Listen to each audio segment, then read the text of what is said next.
أعوذ بالله من الشيطان الرجيم بسم الله الرحمن الرحيم الحمد لله رب العالمين الصلاة والسلام على سيدنا محمد وعلى آله وصحبه أجمعين. Respected brothers and sisters, Assalamu alaikum wa rahmatullah. We read in the Holy Quran in Surah Al Imran, chapter 3, verse 140.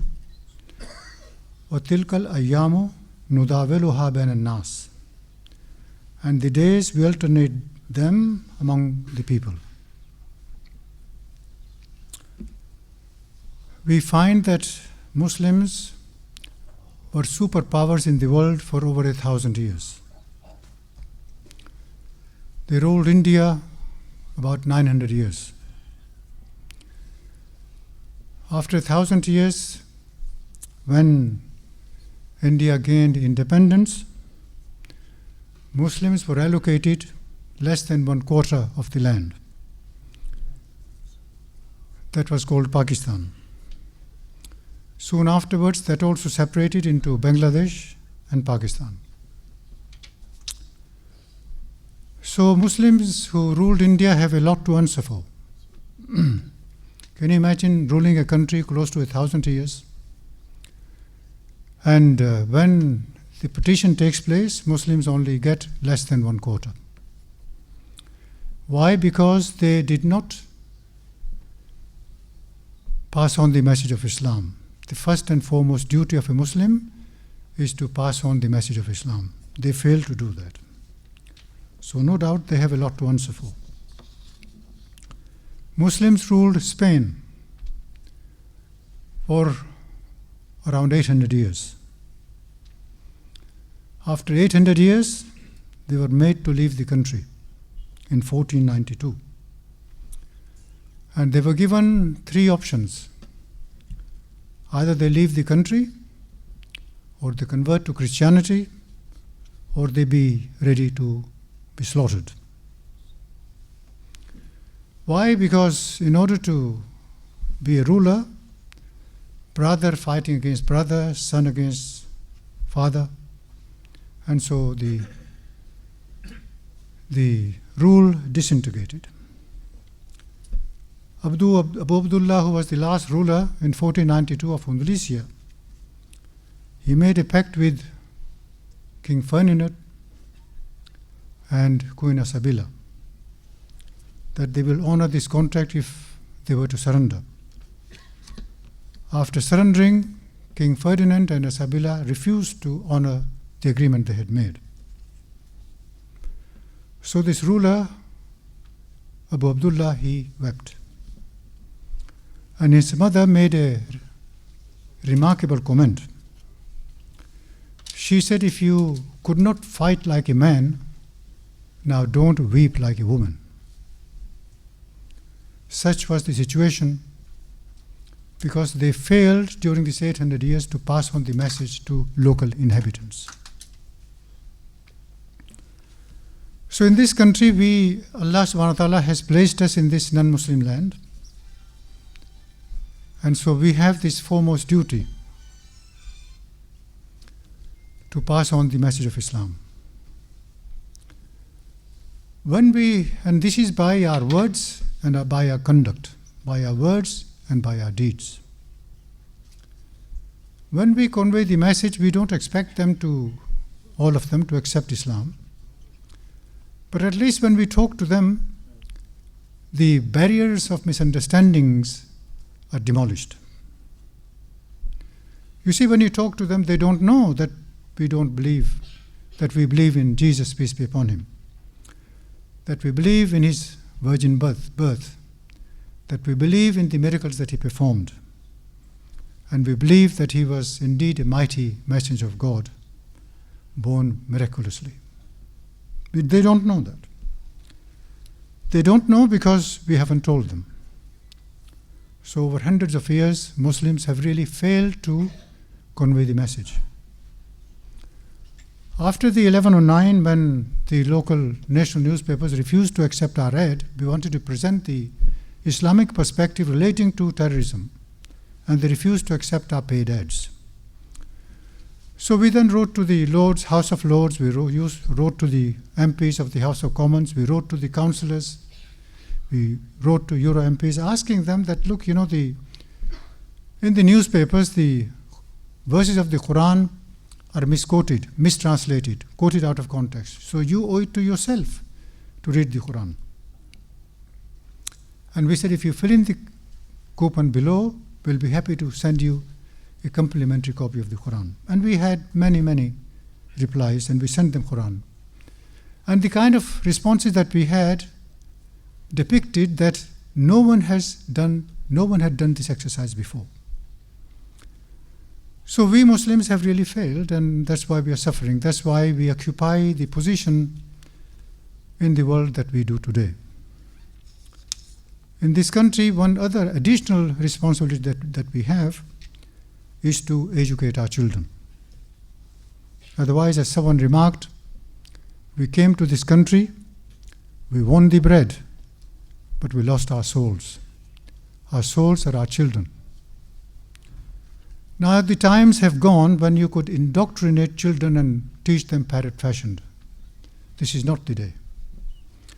Today, children will ask questions, they will reason with you. Why is this like that? Why is it like that? And you have to answer. In order for you to be answered, you have to educate yourself first. Reason together. Don't shout at them. Don't just shrug your shoulders to the questions. Often we underestimate our children. I find my youngest granddaughter, 7, 8 years of age, the questions she asks is amazing, because the type of questions she poses you would expect from an adult.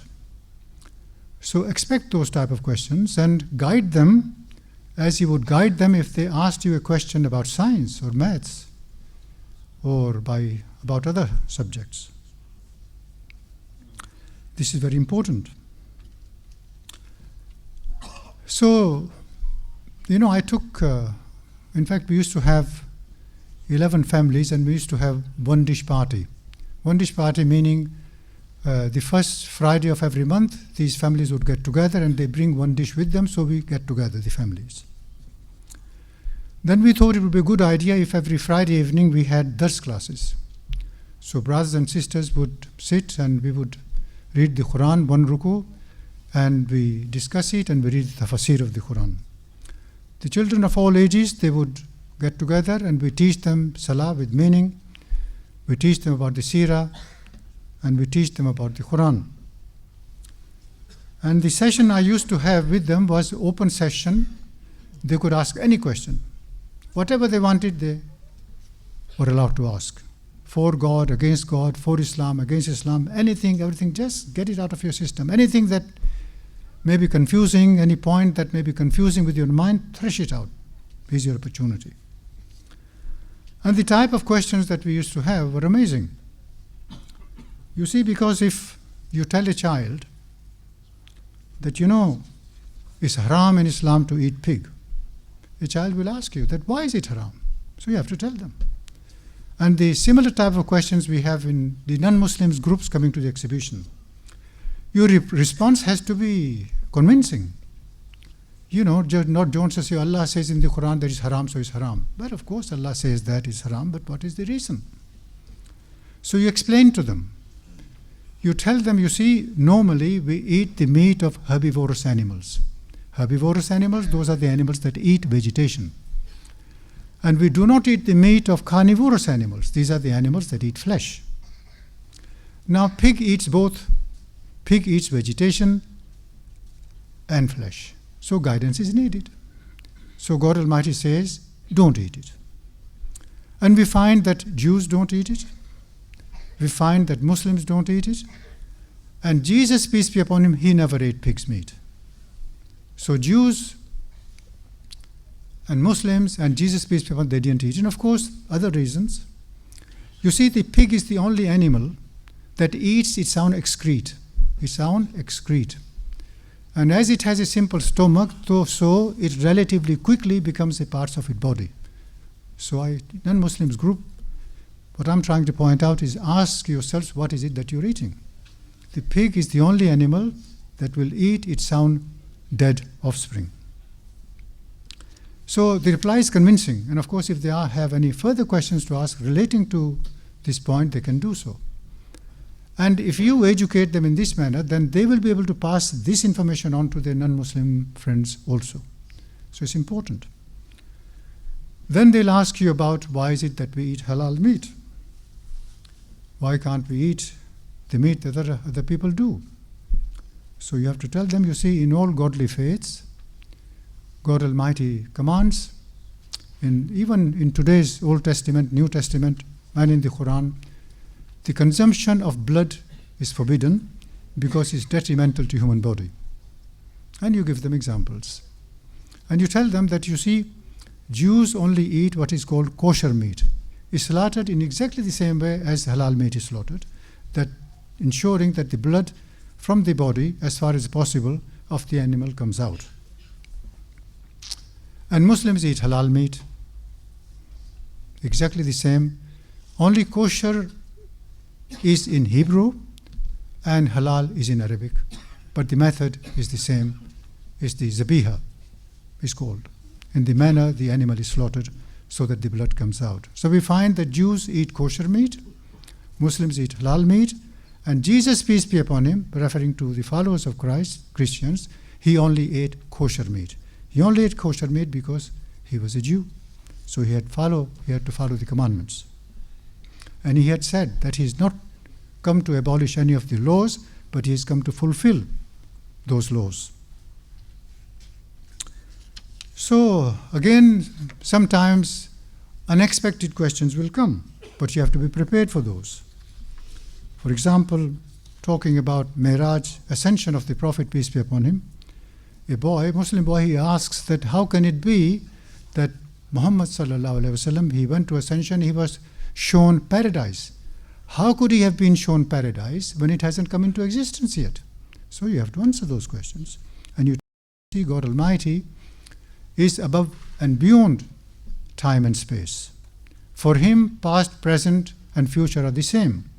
And if he so desires, he can lift the barrier of time so you can see the future. And so this barrier of time was lifted so that the Prophet, peace be upon him, could be shown paradise that is to come in future. So brothers, we have to educate ourselves and pass this knowledge that we gain to our children and for them to pass it on to others also.